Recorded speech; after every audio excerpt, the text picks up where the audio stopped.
Hi, I'm Dédé Wilson. I'm going to show you how to make carrot cake truffle balls. Now, what are those? Sometimes they're called cake balls, sometimes they're cake pops if they're on a stick, but really this is a mixture of carrot cake with some sort of frosting, in this case cream cheese frosting, rolled into a ball, and I'm going to dip them in white chocolate. So it all starts with a great carrot cake. You can find this carrot cake in my book, Cake Balls, along with 60 other recipes for really delicious homemade cake balls. This carrot cake is pretty simple. Dark raisins, toasted walnuts, and 4 cups of grated carrots in there. So it's a nice carroty carrot cake. The carrot cake was baked in a 9 by 13 inch pan. I'm just going to chunk it up into pieces and put it into this bowl. It's really just willy-nilly, we just have to get it in. Cake balls are made out of some sort of cake, in this case, carrot cake, combined with some sort of binder that will help them hold together into a ball. And in this case, that will be cream cheese frosting. I find the best way to break up cake for cake balls is by using an old-fashioned pastry blender. This is great to make pie crust as well, but all you're going to do is go in there and start breaking up the cake. This is a great step that you could do with kids. They could help you do this, and you're just going to keep breaking it up until you have a pretty even crumb. This carrot cake is made with oil, so it's pretty moist already, but we're going to add a little bit of cream cheese frosting in a few minutes, not only to add some extra moisture, but to add flavor as well. In the mixer bowl, you can put everything in at once. I have 1 1/3 cups of sifted confectioner's sugar, 8 ounces of full-fat cream cheese, and 3 tablespoons of unsalted butter. The butter and the cream cheese are at room temp. It's going to make it come together more quickly. Let me scrape the bottom of that pan. Now, one thing that is important to point out is that you probably have a favorite recipe for cream cheese frosting, but most likely it's a frosting that you use to top a cake or cupcakes. And the recipes in my book, Cake Balls, all the recipes are formulated for cake balls. Now, what do I mean by that? Well, in this case, the cream cheese frosting is less sweet and has a different texture than a cream cheese frosting I would be making for a cake.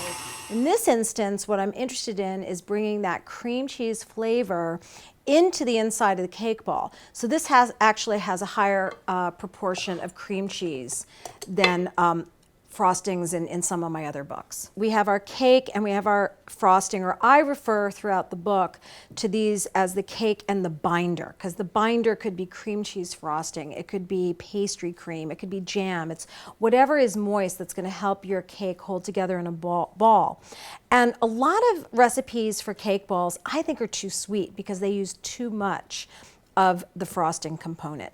So what I'm going to do is I'm going to add just enough to help this hold together. So start off with a scant, maybe half of what you have, and using your spatula, just start mushing it in. This is another great step to do with kids.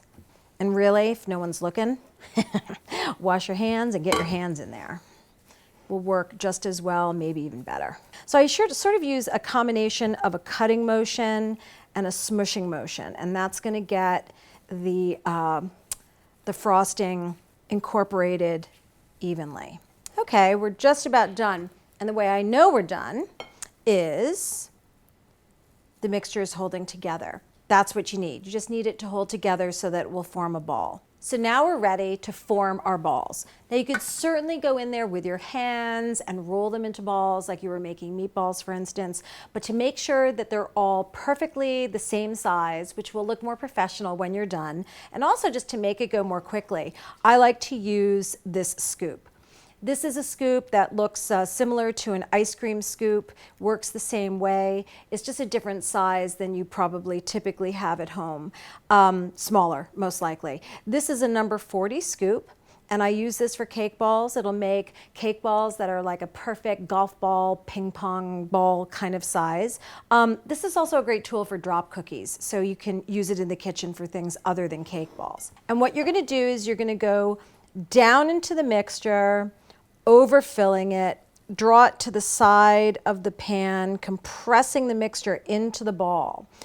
Pop it out into your hand, give it a few rolls around, just like making a meatball. And the rounder you get it at this point, the better it's going to look once it's dipped in chocolate. So this part isn't hard. It just takes time because you're going to get, at least 60 cake balls out of this mixture. And then the balls could be covered up with plastic wrap and refrigerated overnight. That's a good place to pause in the recipe because you're going to want to chill the balls a little bit anyway before you dip them in chocolate so that they hold together. So you would just keep going until that's all done, and then they would chill for at least 2 hours or overnight, and then I'm going to show you how to dip them in the chocolate. Now this is a standard 2-cup measuring cup, and the reason why I have the chocolate in here for a few reasons. First of all, this can go in the microwave. You can melt your chocolate in the microwave, but more importantly, to dip the cake balls, it's better to have a narrow, deep container because you want to submerge the cake ball all the way into the chocolate. Drop one of the cake balls in there. Use our 2 forks to help it submerge. Now you don't want to pierce it with the forks. You just want to use the forks to support it. You want your cake ball to have an even, thin chocolate shell. And the way you're going to get that is by choosing the right chocolate. This is a chocolate with a very high cocoa butter content. It's called a couverture chocolate.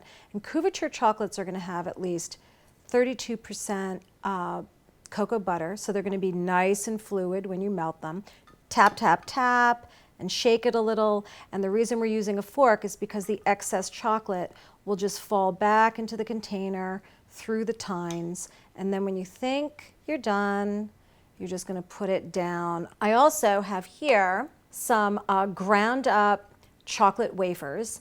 And I like this because it just kind of looks like dirt, because we're going to have carrots growing out of the dirt. At this stage, you would put these in the refrigerator until the chocolate sets up. These have already been chilled, and you can see that this one has the little foot.